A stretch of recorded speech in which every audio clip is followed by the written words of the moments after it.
As I stood on that stage, looking out at the audience that fall day in 2019, I thought about how life has a way of surprising you.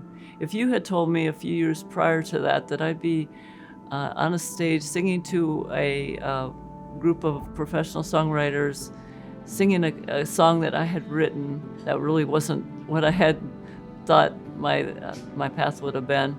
But interestingly enough, it was all because of cancer. In 2016, I went in for an annual physical and was kind of blindsided because my provider said, your blood levels are all elevated. So he referred me to a hematologist. The hematologist did further tests and diagnosed me with this, from what I understood at the time, a relatively rare blood cancer called polycythemia vera, or PV. We were supposed to follow up in 3 months, but by the time I hit that 3 month, I had already been diagnosed with a second cancer, breast cancer. I mean, I thought I was healthy. I was a competitive runner. I had ran for 40 years. I ate nutritiously, well, except for a slight candy habit. Just what I thought was a picture of health. It was shocking to be diagnosed with PV. Never expected that.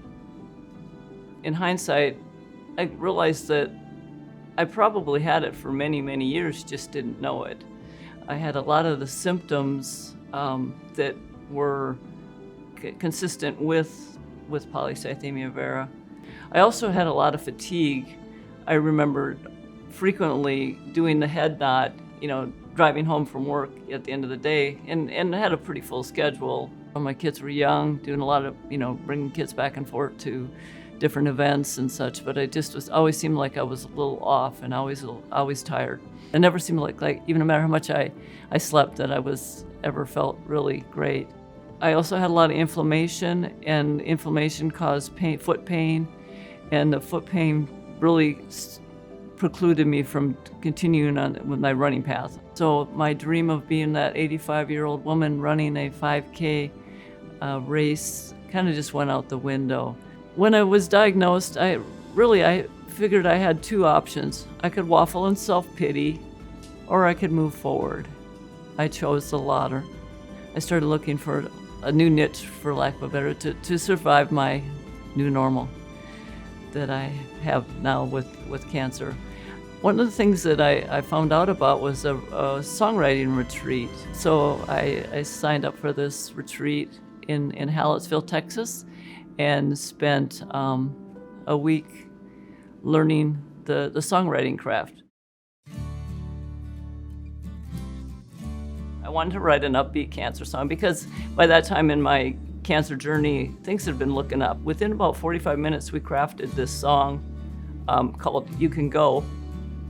And it was very, very kind of an emotional time because I remember going back to my room kind of crying because I was just so happy that I was able to express my thoughts within this song. And then I found out shortly after that not only we were going to write songs, but we were going to perform our songs. And talking about stepping out of my comfort zone, just getting up in front of a bunch of people. When I looked out at the audience, I saw that everyone was there. They were there to support me. And when I finished, what a rush. What an incredible rush. I just wow, I love this. I want to do this. And so I spent the next, it's been almost 4 years writing songs, performing songs. I never imagined my life would go the direction it has. I take the words of the song that I wrote and I think to myself, I can move forward. I can go.